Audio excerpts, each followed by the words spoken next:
Greetings and welcome to another video. In this video, I just want to talk about what happened to me Saturday. This has nothing to do with Second Life. And you know what? It just occurred to me maybe I should make a separate overlay for non-Second Life related things. That might be a good idea. Anyway, so it was this past Saturday, and this happened in the physical world, and oof. It's one of those stories. Yeah. So I needed a few things like some tea and some cat food.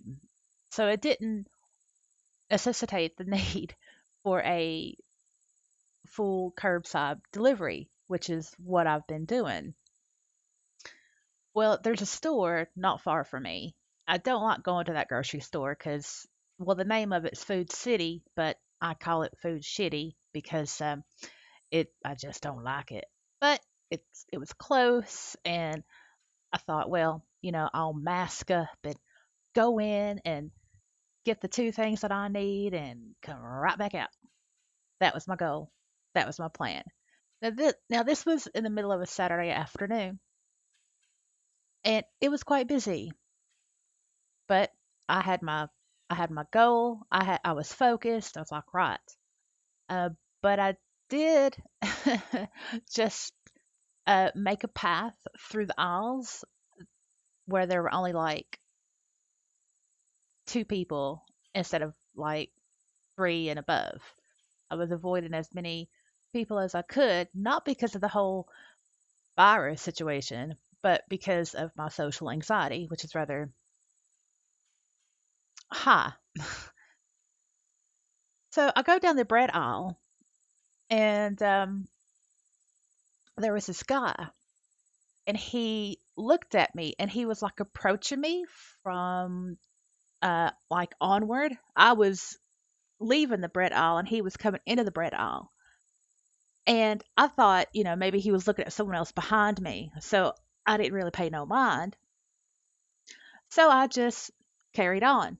Well, and I got my tea on the way to the cat food aisle. So I go to the cat food aisle, and I'm standing right there in front of the shelves. And I had my buggy or cart, but I had my buggy placed behind me, rather close because I didn't want it to be in the way of other people. Well, suddenly, uh, to the right side of me, it was that guy from the bread from the bread aisle, and he was rather close to me, but there was still a space there, like maybe about 2 feet.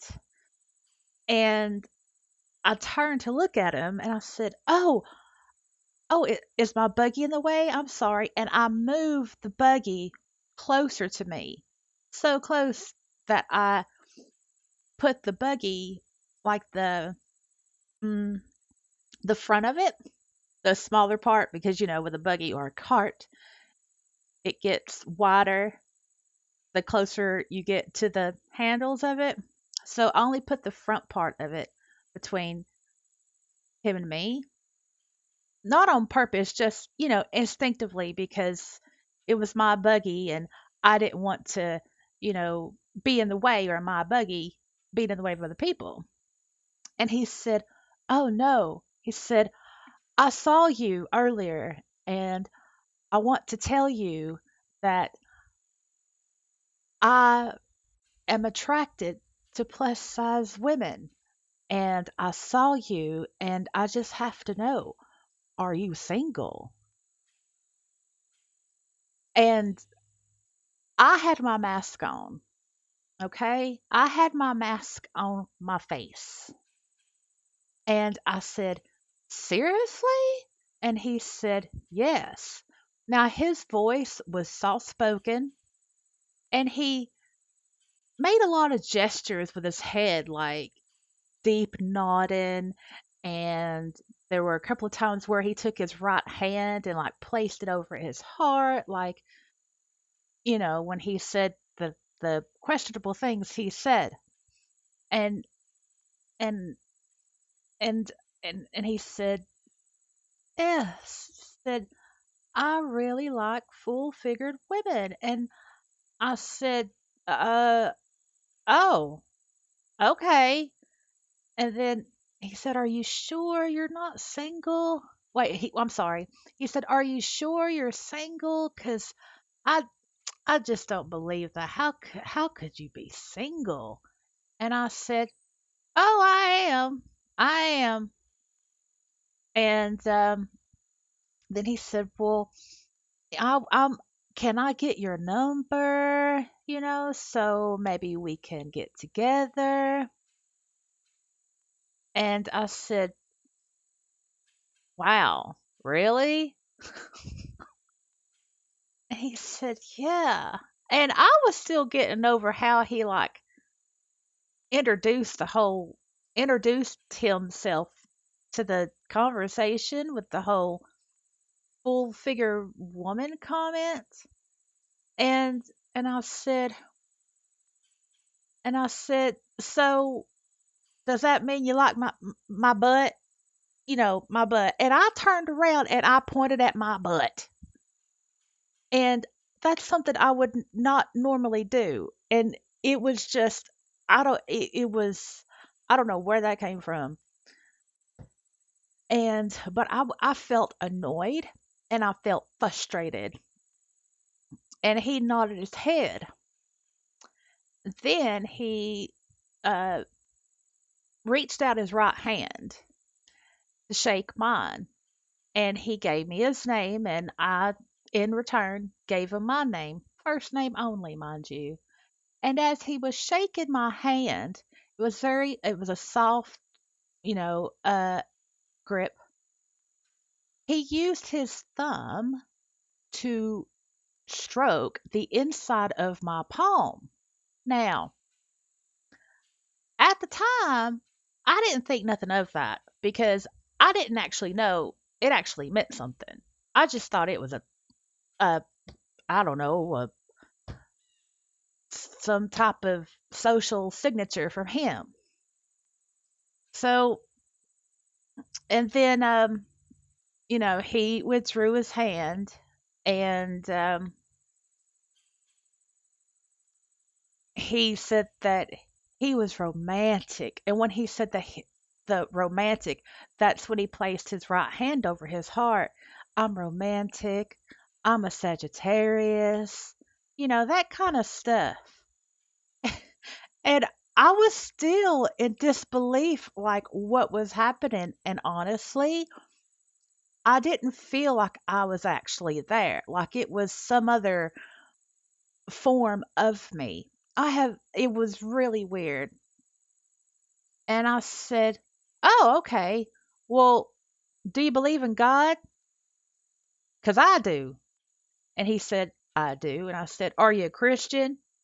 And he said, well, yeah. And I said, do you practice? Do you go to church? And he said, well, no. I said, oh, right. So you don't go to church. Well, I don't either, but I believe in God. And I just kept on. I said, how old are you? And he said, 35. And I said, well, I'm older than you. I'm about 43. And, uh, and then he asked me if I lived around the area. And I said, yup, I do. Born and raised around here. I said, what about you? And he said, I just recently moved to the state. I'm from Florida. And I said, oh, well, what got you to move up here? And he said, I don't know. And, I let a couple of seconds go by, one of those pregnated pauses or whatever. And I said, you, you don't know why you moved to an entirely different state. And he said, no, I don't know. And as he said that, I was being more observant of like the details of like what he was wearing and stuff. And what caught my eye was that he had this tattoo on the right side of his neck, and it started at the bottom of his earlobe and it extended like under his shirt. And it was a tattoo that wasn't like of a particular picture or art. It looked more like markings. And so I was like, "Oh." And my brain just went into high speed putting things together like, okay, so he's from Florida. He has that questionable tattoo on his neck, and I'm thinking running away from a rival gang or something. And so he asked for my number, and I gave it to him.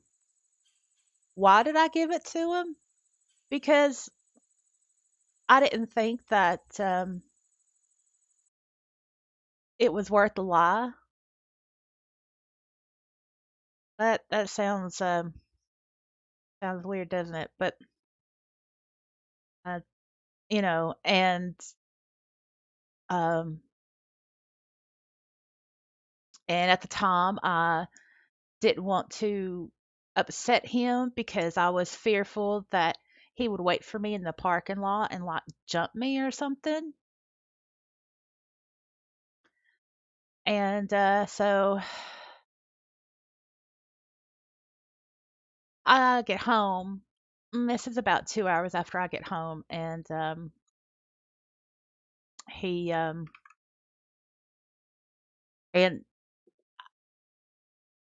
he had called. Now, by the time when so the ring that I heard from my phone, by the time I went to the depths of my purse to get it out, well, it had stopped ringing. So while I had my phone out, I looked, and in the span of like 2 hours, he had texted me 3 times. He had left two voicemail messages, and there were three missed calls from him. The text messages said the first one said, I I I remember clearly. I said, "Hey boo, what you up to? You want to hang?" Yes, he used the word boo. Yep. And then the second message was like, "Hey, it's me." And then he gave his name. "Met you at the grocery store." And then the last text message was like, was hello question mark question mark. I I I really need to talk to you. Well, I did not reply to the text messages, nor did I return his call. I simply turned my phone off. And yeah, that whole thing really affected me. Um, so much so that I called my therapist early this morning and was fortunate enough to have a telephone session with her earlier today, even though my usual therapy sessions are on Fridays. So yes, I've had two this week, and that's very rare for me. But yeah, so my therapist, she calls and she's really concerned because yeah, I'm not gonna do a second session in a week unless it's like major. Um, anyway, and I tell her what happened, and she was very supportive, and I really do enjoy the relationship that I have with my therapist, not in a stalkerish way or anything. Um, and it was a very tough session. Um, she said that I handled the situation good. She would have handled it differently, but I was firm, and I kept myself safe. But it it has bothered me since it happened this past Saturday, and I I won't be going back to the grocery store on a Saturday afternoon, and I'm back to feeling I don't ever want to leave my house. So I feel like I've taken a step back in my recovery, and it was a really tough session. But so while my therapist was on the phone with me, she helped me with myself with my mobile, well, with my cell phone, and I deleted the text thread and I blocked his number. Now, this is a curious thing because, like, she said, "Did he send any more text messages?" And I said, "Oh my God, he did." I said, "It looks like he sent one yesterday." And I said, "And I think it's a photo." And she said, "I bet you it's a dick pic." And I was like, "Oh my God, don't say that." And she said, "Well, why not? You don't like me? You don't like me saying dick?" And I'm like, I'm like, "Oh, please stop doing that." And she said, "Well, I'm telling you, it won't be an attractive one because I've never seen an attractive dick before." And I'm like, "Oh my God, just please stop using that word." And she said, tell me how you feel when I say the word dick." And I'm like, "Oh no." And that was her way of trying to liven things up, well, to lighten things up because we share the same kind of sense of weird humor. And but I didn't see what the actual picture was because with my phone, because it's a lame-o phone, um, you have to manually accept like the picture, and then it downloads it. And I just deleted it because it's like I don't want to know. Anyway, so that's what happened, and I use this channel to talk about things other than SL. Um, it really bothered me, and I think it's gonna, yeah, I'm not gonna feel right for, yeah, in no time soon. Um, it was just very off-putting to have what he said to me. I mean, come on, first of all, you don't walk up to somebody and comment on something that they may hate about themselves, which was what he did. It's like, I don't think that's flattering at all. I don't think it's flattering at all to be told, "Oh yeah, I'm really into full-figured women," and oh, I hate being told that.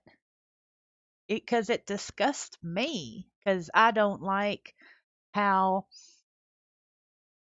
I am.